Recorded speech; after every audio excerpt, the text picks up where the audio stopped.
Queridos amigos, mi nombre es Jonathan Oriel y estoy contento de poder compartir con ustedes un tema especial acerca de Indiana y de la iglesia emergente. Vamos a comenzar tal vez en una o dos partes en esta temática, pero estoy muy contento de poder compartir y que podamos aprender un poquito más en torno a estas grandes verdades históricas. Antes de comenzar, quiero invitarte a hacer una palabra de oración. Vamos a inclinar el rostro. Querido Padre que estás en el cielo, quiero en esta hora invitarte, Señor, en esta predicación, en esta temática que vamos a hacer, pedirte que puedas bendecirnos a todos aquellos que estén mirando este video en sus hogares, que puedas ser con ellos, ayudándoles en sus enfermedades, en sus angustias y en sus pruebas. Y en esta hora particular pedimos tu bendición sobre tu palabra y también sobre lo que vamos a aprender. Te pedimos todo esto en el nombre poderoso de Jesús. Amén.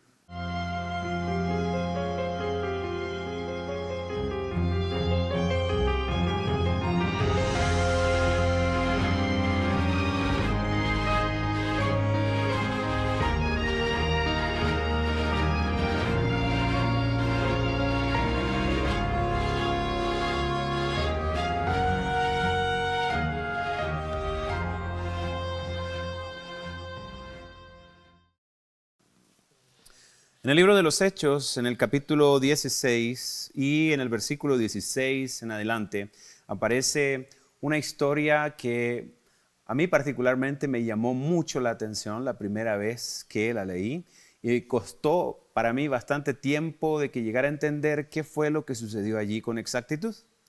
Dice la palabra que Pablo había estado intentando junto a su compañero viajar muchas veces hacia Asia Menor, pero sin embargo el Señor lo desvió para que se fuera hacia Macedonia.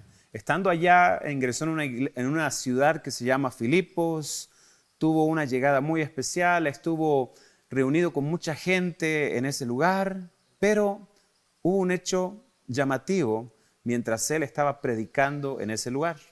Dice aquí en Hechos 16, que aconteció que mientras íbamos a la oración, dice el cronista, nos salió al encuentro una muchacha que tenía un espíritu de adivinación, la cual daba gran ganancia a sus amos adivinando.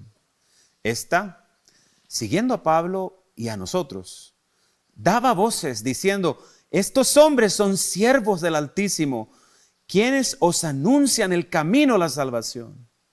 Entonces dice aquí en el verso 18 que la muchacha continuó haciendo esto por muchos días. ¿Saben?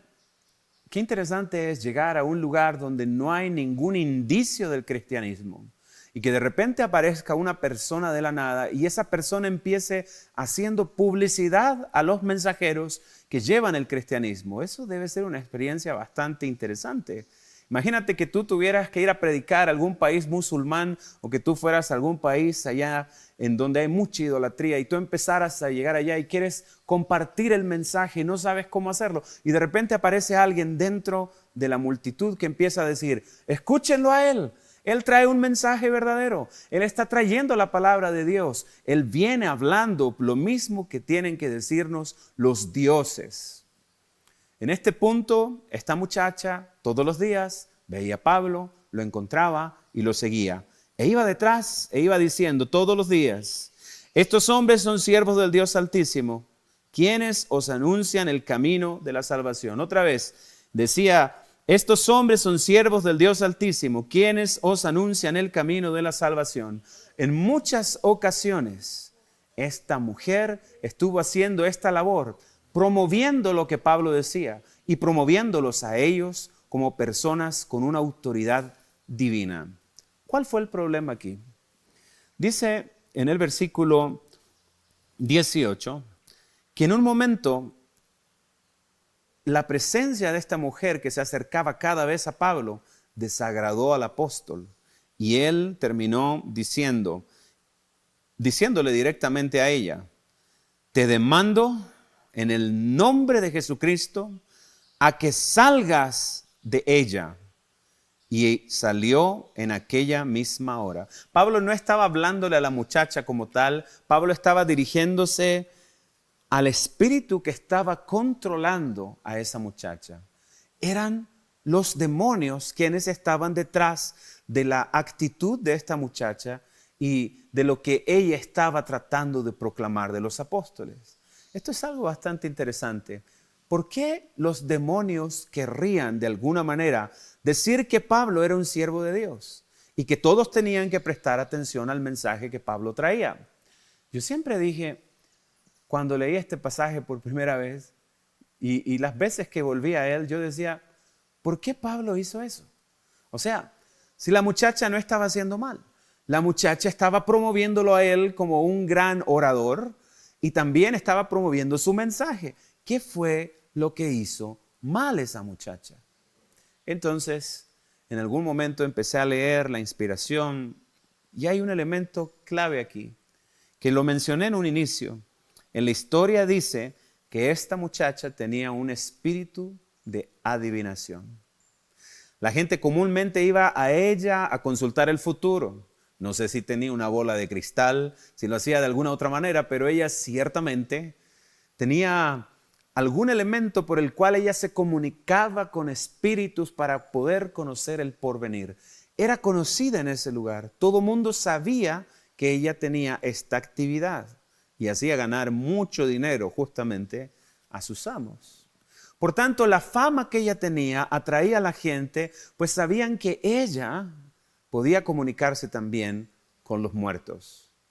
Cuando Pablo llegó, ella empezó a promocionar a Pablo y esto hacía que la gente pensara que lo que Pablo predicaba y lo que ella predicaba estaban de común acuerdo. Fue una estrategia muy inteligente. Satanás no siempre se va en contra de la verdad y la ataca de una manera clara y evidente. Muchas veces parece ser el mejor amigo de la verdad. El problema grande aquí es que de una u otra manera causaba confusión en las personas. Y las personas decían, oh, entonces podemos creer en Pablo. ¿Y a quién la está promoviendo? La espiritista. Y muchos llegaban a creer que el cristianismo y el espiritismo eran una misma cosa. Cuando Pablo echó fuera de la muchacha este espíritu de adivinación, también acabó con la fuente de ingreso de sus amos, lo que causó una ira y una revuelta y una ira tremenda en contra del mismo Pablo y de sus acompañantes. Esta historia nos enseña muchas cosas. Una de esas principalmente es que la verdad no se puede mezclar con el error, ni aun que parezca algo bueno. No es válida en el Evangelio esa típica frase de que el fin justifica los medios. ¿Bien? Teniendo esta introducción, quiero hablarles un poquito acerca de un evento que aconteció hace algunos años atrás en los Estados Unidos, dentro de nuestra iglesia, y que marcó profundamente a una era. ¿Bien? Y para eso tengo que hacer un preámbulo histórico, pero vamos a resumirlo de la mejor manera posible. Por allá el siglo del 1800 fue llamado el siglo del Gran Despertar. Era un momento histórico tremendo. Las personas pensaban que Cristo iba a venir muy pronto y habían lugares donde se empezó a predicar en todas las denominaciones cristianas de la época de que el Espíritu del Señor estaba por descender en cada cristiano que existía en aquel tiempo. En ese momento hay muchos que empezaron a tener distintas experiencias. Apareció un bautista, se llamaba Jonathan Edwards. Él tuvo una predicación, una sola predicación que fue tan fuerte y tan tremenda sobre el infierno y los castigos que habían en el infierno en su concepción, que toda la ciudad donde él predicó finalmente terminó siendo creyente. Los bares se convirtieron en iglesias. Todo el mundo se estaba volcando a ser cristiano, todo el mundo se quería bautizar, todo el mundo se acercaba a las iglesias y éstas se abarrotaron de pecadores en arrepentimiento. Se pensó que en ese momento iba a ser el momento culmine de la historia de la humanidad, pero sin embargo, el movimiento que empezó fuerte empezó a perder fuerza. Hay un personaje histórico muy interesante, le llaman el príncipe de los predicadores, se llama Charles Spurgeon. En el año 1887, él denunció que este gran despertar de alguna manera había llegado a su fin, porque ahora ese gran despertar religioso, ese avivamiento, se estaba empezando a degradar poco a poco.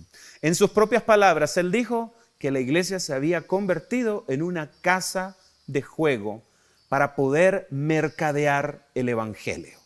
Con estos títulos tan fuertes, él decía, ya las iglesias no están predicando lo que antes predicaban, ya no se dedican a estudiar la palabra de Dios en profundidad, lo único que hacen ahora es contar chistes, hablar de cosas culturales, hablar de política y según las palabras de uno bautista, historiador interesante, John MacArthur, él dice, la teología natural tomó con frecuencia el lugar de las grandes verdades del Evangelio y los sermones se hicieron más y más sin Cristo.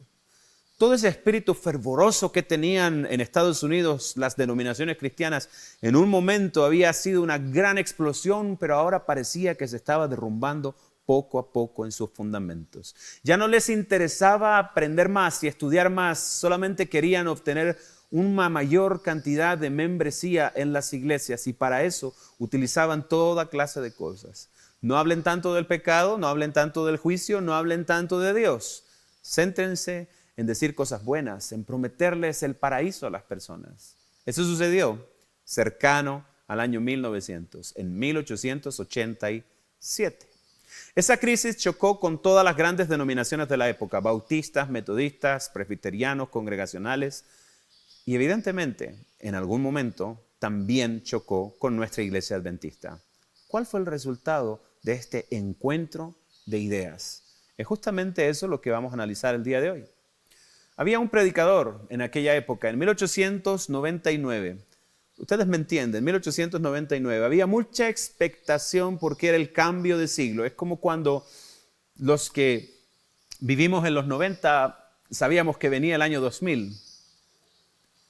Hay muchos que vaticinaban que iba a ser el fin del mundo, que iba a suceder alguna cosa. Había mucha expectación también en el año 1800 pasando el 1900. Ellos pensaban que el 1900 podía ser el último año de sus vidas. Y entonces en medio de esta expectación apareció Ballinger y él predicaba y decía normalmente, recibiste el Espíritu Santo, recibisteis el Espíritu Santo, porque si lo has recibido de alguna manera tiene que manifestarse eso hacia afuera. Tienes que saber que el Espíritu Santo te ha tocado. Y él andaba en una iglesia, en otra iglesia, predicando. Un evangelista de la asociación, de la conferencia de Indiana. Él estuvo presente en estas predicaciones. Él se llamaba S.S. Davis. Y él llegó a decir, lo dejó escrito, ellos, los carismáticos, en ese momento se llamaban pentecostales, ¿no? Los pentecostales poseen el Espíritu, pero nosotros tenemos la verdad. Y él dijo algo bien interesante. Si uniéramos el Espíritu que ellos poseen con la verdad que nosotros tenemos, haríamos grandes cosas. Davis se había dado cuenta que en las reuniones de Ballinger llegaba mucha gente, todo el mundo se alborotaba, empezaban y se emocionaban, lloraban, se abrazaban, levantaban los brazos. Era todo un gran espectáculo para él que estaba acostumbrado a un estilo de culto mucho más formal y mucho más tranquilo. Entonces él decía eso, ¿no? ¿Qué tal si tomamos los métodos de ellos, pero con la verdad que nosotros tenemos? Creo que evidentemente eso ya era un gran error. Así como la muchacha con espíritu de adivinación estaba avisando y anunciando que Pablo, ¿verdad?, eran los siervos del Señor y que tenían la verdad, en este momento él quería utilizar otros métodos para mezclarlos juntamente con la verdad. En este intento de poder rescatar las cosas positivas que tenían los pentecostales, entonces participó el presidente de la Asociación de Indiana en aquel tiempo, que se llamaba de apellido Donnell. Ambos empezaron a permitir una nueva clase de culto, una clase de culto que no se había visto antes dentro de los adventistas del séptimo día. Yo creo que ustedes me entiendan lo siguiente. Estamos en el año 1899, estamos a punto de entrar al 1900. Es la iglesia adventista, pero no es cualquier iglesia adventista. Es la iglesia adventista donde los pioneros están vivos. Urias Smith está vivo. Ellen White está viva. Elliot Wagner, Jones, todos ellos están vivos. Las personas que nosotros sabemos que colocaron los cimientos de nuestra iglesia están vivos en aquel tiempo. Y ellos tuvieron que enfrentarse a esta realidad. ¿Qué fue lo que sucedía allá? Según Enoch de Oliveira, en el libro La mano de Dios al timón, él dice de que el pastor Davis utilizaba innumerables instrumentos musicales a fin de crear condiciones místicas imprescindibles para la aceptación de las cuestionables enseñanzas. Instaba a los oyentes a levantar los brazos, a aplaudir y a gritar pidiendo la unción del Espíritu Santo. Algunos caían postrados en este ambiente cargado de histerismo religioso. Eran llevados a la plataforma y rodeados por fieles que cantaban, lloraban, saltaban entre gritos y exclamaciones triunfales. Al retomar este estado de postración y casi inconsciencia, se les informaba que habían pasado por la experiencia que Jesús vivió en Getsemaní, en la noche que precedió a la crucifixión. Esta experiencia era la demostración tangible de que habían nacido como hijos de Dios. ¿Se recuerdan que este predicador pentecostal, Ballinger, él decía, ¿recibisteis el Espíritu Santo? Esta no era una pregunta que se hacía de una manera sencilla o simplemente arbitraria. La pregunta tenía en fin poder contestarla por medio de experiencias carismáticas. Él pensaba, por lo menos en el pensamiento y la teología que él manejaba, de que el Espíritu Santo debía manifestarse en las personas de una manera física y extraordinaria. Por eso había muchas personas que se desmayaban en sus cultos, habían otros que hablaban en lenguas, habían otros que se ponían a llorar. De alguna manera tenía que manifestarse el Espíritu Santo sobre ellos. En las iglesias adventistas comenzó a suceder exactamente lo mismo. Aquí lo que dice Enoch de Oliveira es que en nuestros cultos adventistas, la gente por medio de la música que empezaba a elevarse y a elevarse, era llevada a una excitación, a una histeria colectiva en la cual las personas se desmayaban. Y cuando se desmayaban había un grupo de diáconos que las tomaban, las llevaban al frente, al altar, como a hacer una especie de llamado, ¿no? Y ellos se les decía, tú has recibido el Espíritu Santo. Que tú te desmayes es la evidencia del Espíritu Santo. Es la evidencia de que Dios está haciendo algo maravilloso en ti. Y si tú has hecho esto, ahora sí puedes ser declarado un hijo de Dios. Pero Davis fue mucho más allá. Cuando estas personas se desmayaban en sus cultos, él las levantaba de la mano y les decía, desde ahora tu carne es santa, es santificada. Tú ya no puedes pecar. Esto era una declaración única y esto es algo que también a los pioneros les llamó la atención. Por eso todos ellos bautizaron a este movimiento como el movimiento de la carne santa o de la carne santificada. Ellos pensaban, de alguna manera, con esta experiencia de haberme desmayado en un culto, ahora ya soy santo. Ahora ya definitivamente estoy listo para la traslación, ahora estoy santo en este mundo, ya no puedo pecar, ya al haber pasado por esa experiencia de haberme desmayado fue suficiente para mí. Ya no tengo más pecado en este mundo y estoy listo para la traslación y la segunda venida. Imagínense, yo quiero leer esto por favor, esto es de Maranata 241. Esto, en esta cita, yo creo que llega como el clímax de la expresión de cuánto ellos pensaban que realmente se habían santificado. Presten atención. Los hombres, Maranata 241, los hombres se excitaron y se sintieron impulsados por un poder que se creía era el de Dios. Hombres y mujeres, supuestamente guiados por el Espíritu Santo, celebraban reuniones en estado de desnudez. Hablaban acerca de la carne santificada y decían que estaban fuera del alcance del poder de la tentación y cantaban y gritaban y hacían toda clase de manifestaciones ruidosas. Satanás le estaba dando forma a la obra y el resultado era la sensualidad. La causa de Dios fue deshonrada. Querido amigo, querido oyente, yo sé que tú muchas veces has asistido a cultos religiosos. ¿Te imaginas asistir a un culto religioso cuando desde el diácono hasta el predicador todos estén desnudos? Eso es lo que sucedió cerca del año 1900. Ellos decían, yo ya no puedo pecar, no importa si yo veo a mi hermano desnudo, no importa si yo veo a mi hermana desnuda, a mí ya nada me toca, porque soy santo. Yo me he desmayado, he tenido esa experiencia, ahora he recibido el Espíritu Santo y ya no puedo pecar. Qué terrible es llegar a un nivel de engaño de tal nivel. Yo creo que las cosas que se enfrentaron en nuestra iglesia en tiempos pasados a veces distan mucho de las cosas que hoy vivimos, pero sin embargo hay otras las cuales podemos decir sí son semejantes a cosas que ocurren el día de hoy. Pero llegar a este nivel, creo yo, que jamás hemos llegado. Por eso es que aquí la inspiración dice que la causa de Dios fue totalmente deshonrada. ¿Qué piensan ustedes que diría la gente común y corriente que de repente veía a los hermanitos entrando desnudos a la iglesia? Realmente esto tiene que haber sido un desastre para el Evangelio. Ahora bien, de todas maneras, el movimiento de la carne santa tomó mucha fuerza, mucho poder. Fue creciendo. Tenían retiros espirituales, tenían grandes reuniones y eso cada vez se iba llenando más y más y más y más de nuevos miembros y nuevos creyentes en esta doctrina. Y particularmente hay una reunión que llamó mucho la atención de nuestros pioneros. Era una reunión que estaba destinada a hacerse desde el día 13 al 23 de septiembre del año 1900 en la ciudad de Muncie, allá mismo en Indiana. Se preparó una carpa enorme, se rentaron grandes campos y también grandes equipos para poder armar este inmenso lugar para acoger miles y miles y miles de personas que vendrían de alguna manera a celebrar el cambio de año. Recuerden que evidentemente septiembre no está en el cambio de año, pero sin embargo ellos pensaban que en ese año podía suceder algo importante porque era el cambio de siglo, una nueva era.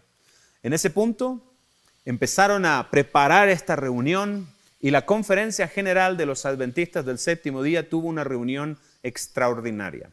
En esta reunión ellos estaban realmente preocupados por este movimiento y entonces ellos tomaron la iniciativa de enviar a esas reuniones algunos pastores de renombre en la iglesia, pero no más bien simplemente como asistentes, sino más bien como espías.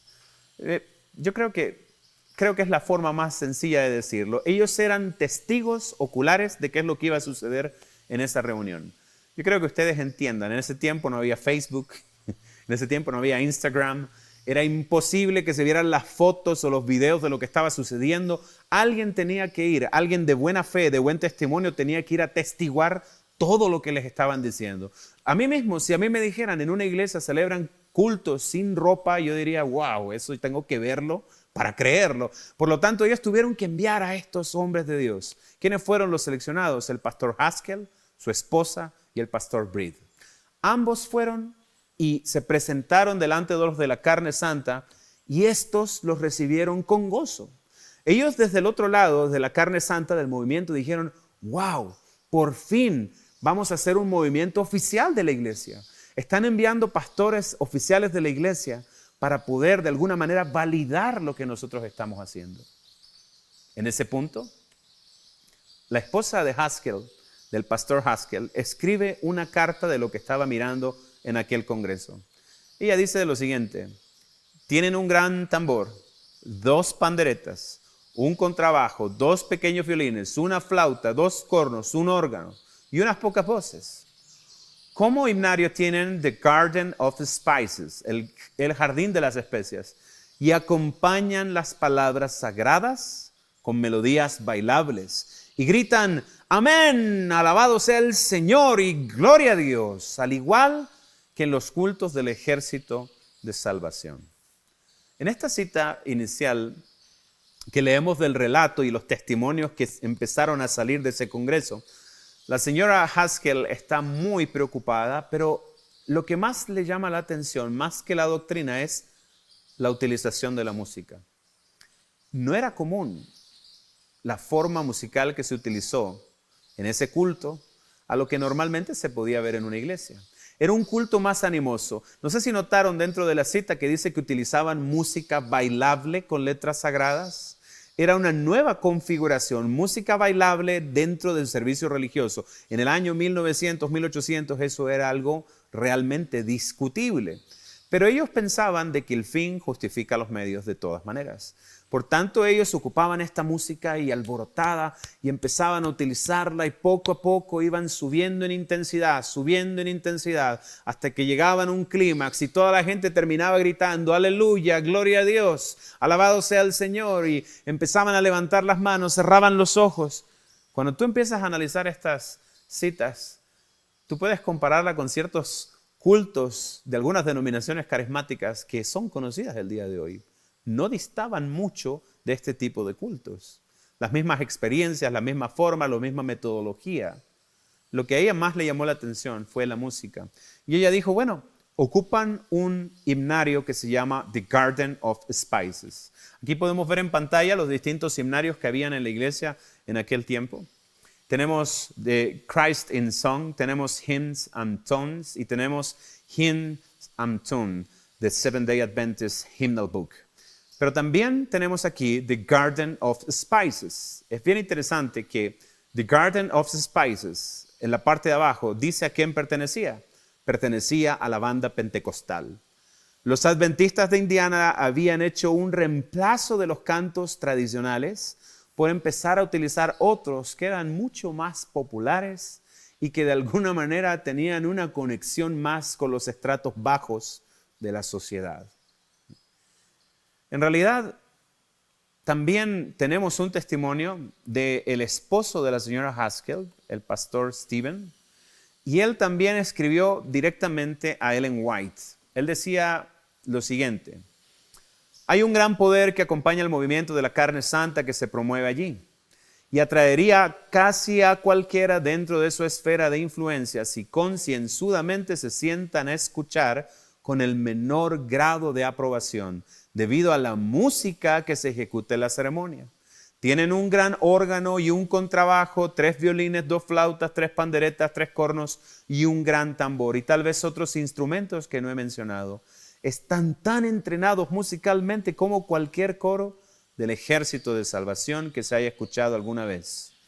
Luego de un llamado para acercarse al frente para orar, algunos de los líderes siempre venían al frente para incentivar a que otros se adelantaran y entonces comenzaban a tocar los instrumentos musicales hasta que uno ya no podía pensar con claridad y bajo la excitación de estos acordes consiguen que una gran proporción de la congregación pase al frente una y otra y otra y otra vez. En el testimonio del pastor Haskell nuevamente vemos los instrumentos musicales. Él dice que es el medio por el cual conseguían esta excitación, esta histeria colectiva.